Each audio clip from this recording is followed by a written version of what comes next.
দৌলতপুর উপজেলার proper union চক্রিন্তর ইউনিয়নের 1 নম্বর ওয়ার্ডের বিএনপি এবং সমর্থক সকল ব্যক্তিবর্গের উদ্যোগে বিশেষ করে এই এলাকার গণ্যমান্য ব্যক্তিরা এবং আমার এক ছোট ভাই টিপু এবং ওনার পিতা এবং ওনার খোপা এই তাদের এবং এই এলাকার মুক্তিকামী মানুষ যারা বিএনপিকে ভালোবাসেন, বিএনপির ছবি আপনাদের বুকে রয়েছে, যারা আজকের এই 31 দফা তারেক রহমানের 31 দফা প্রচারণা সভায় উপস্থিত হয়েছেন, আপনাদের সবাইকে আমি আমার ব্যক্তিগত পক্ষ থেকে, মানিকগঞ্জ জেলা বিএনপির পক্ষ থেকে এবং কেন্দ্রীয় বিএনপির পক্ষ থেকে আমার মা, বোন, ভাই, বন্ধু, চাচা এবং আমার তরুণ সমাজদের জানাচ্ছি বিপ্লবী অভিনন্দন এবং শুভেচ্ছা।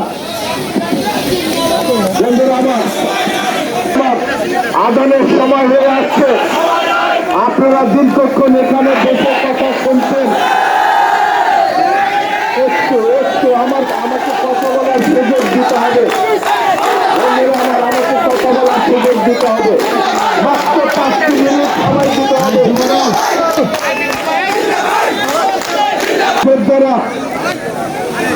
আমি কথা বেশিক্ষণ বলবো না, আপনাদের ধৈর্য ব্যাঘাত ঘটাবো না। আমার সাথে যারা আজকের এই পথসভায় মানিকগঞ্জ থেকে এসেছেন, যারা ভিউর, দৌলতপুর এবং শিবলাই উপজেলা থেকে বিভিন্ন ইউনিয়ন থেকে যারা আজকের এই পথসভায় অংশগ্রহণ করেছেন, অর্থাৎ যেসব প্রতিনিধিরা এসেছেন, তাদেরকেও আমি জানাচ্ছি বিপ্লবী সালাম। সাথী যোদ্ধা এবং বন্ধুরা আমার, আমি এসেছি আমার নেতা শহীদ প্রেসিডেন্ট জিয়াউর রহমানের বেগম খালেদা জিয়ার যোগ্য উত্তরসূরি, বিগত 15 বছর যার নেতৃত্বে আন্দোলন সংগ্রাম করে একটি স্বৈরাচার সরকারকে আমরা এই দেশ থেকে পদত্যাগ করতে এবং দেশ থেকে বিতাড়িত করতে সক্ষম হয়েছি। সেই নেতা, সেই বিপ্লবী নেতা জনাব তারেক রহমান 15 বছর বাংলাদেশের রাজনীতির যে পথ পরিবর্তন ঘটিয়েছেন, সেই পথ পরিবর্তনের বিষয়ে আমি আলোচনায় যেতে চাই না। আমি শুধু বলতে চাই, যে নেতা 1000 মাইল দূরে বসে থেকে এই বাংলাদেশের মাটিকে ভালোবেসে, বাংলাদেশের মাটির কৃষক, শ্রমিক এবং মেহনতি জনতা এবং সর্বোপরি সকল নাগরিককে ভালোবেসে কিভাবে আগামী সরকার, অর্থাৎ আগামীতে যদি বিএনপি ক্ষমতায় আসে, সেই বিএনপি কিভাবে দেশ পরিচালনা করবে তার জন্য উনি গবেষণা করে, উনি পড়াশোনা করে এই 31 দফা কর্মসূচি উনি ঘোষণা করেছেন। এই 31 দফায় প্রত্যেকটি দফা ব্যাখ্যা করতে গেলে ঘন্টা পর ঘন্টা সময় লাগবে। জানবেন, প্রতিবেশীকে জানাবেন এবং প্রতিটি ঘরে ঘরে গিয়ে প্রতিটি ভোটার মা বোনদের কাছে, ভাই চাচাদের কাছে গিয়ে বলবেন, তারেক রহমানের 31 দফায় যদি দেশ চলে, দেশ ভালো চলবে, সুন্দর চলবে, আগামীতে একটি সুন্দর দেশ গড়ে উঠবে। এই 31 দফার কিছু সারমর্ম আমি বলতে চাই। এই 31 দফা আমার নেতা জনাব তারেক রহমান একটি দফায় বলেছেন, এই বাংলাদেশ এখনো কৃষি নির্ভর।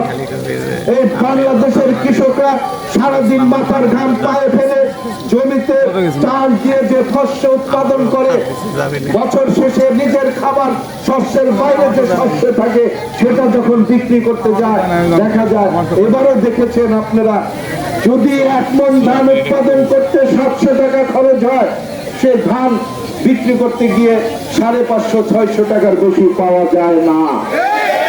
আমার কৃষকরা ক্ষতিগ্রস্ত হয়, আমার সেই কৃষকরা ক্ষতিগ্রস্ত হয়ে সারাদিন পরিশ্রম করে যখন শস্য উৎপাদন করে, উৎপাদন খরচের কম মূল্যে যখন এই কৃষক ভাইদের যদি উন্নত হয়, তাহলে বাংলাদেশ উন্নত হবে। এই কৃষক ভাইদের যদি উন্নত হয়, তাহলে আগামী দিনের ওনাদের বংশধরদের লেখাপড়া সুনিশ্চিত এবং নিরাপত্তা পাবে। কৃষক ভাইদের যদি উন্নত হয়, তাহলে আমাদের এই বাংলাদেশের প্রতিটি ঘরে ঘরে প্রত্যেকটি মানুষ সুখে শান্তিতে থাকতে পারবে।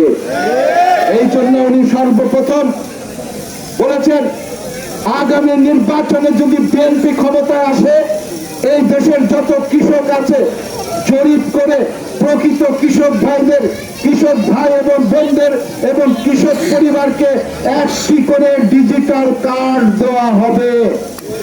যে কার্ডের মাধ্যমে আমার কৃষক ভাইরা তার শস্য বীজ কিনতে পারবে, তারা সার কিনতে পারবে, সর্বোপরি কৃষি উৎপাদনের যা যা প্রয়োজন সেই কার্ডের মাধ্যমে আমার কৃষক ভাইরা নিরাপদে নিশ্চিন্তে কৃষি দ্রব্য কিনে জমিতে চাষ দিয়ে শস্য উৎপাদন করতে পারবে। এই 31 দফার একটি দফায় বলেছেন এই দেশের প্রতিটি খেটে খাওয়া নারীদেরকে একটি করে কার্ড দেওয়া হবে, যে কার্ডের মাধ্যমে আমার মা বোনেরা তাদের প্রয়োজন কালে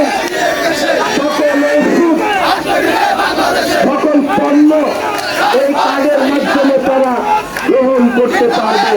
এবং একটা সময় যখন আমার সেই কৃষি পরিবার, আমার সেই ছোট খাওয়া শ্রমিক ভাইরা তাদের উৎপাদিত পণ্যের অতিরিক্ত পণ্য যখন পাবে বা অর্থ পাবে, সরকার 5 বছর মেয়াদে সেই অর্থটা আপনাদের কাছ থেকে, কৃষক ভাইদের কাছ থেকে, আমার মা বোনদের কাছ থেকে কার্ডের মাধ্যমে কেটে নিবে।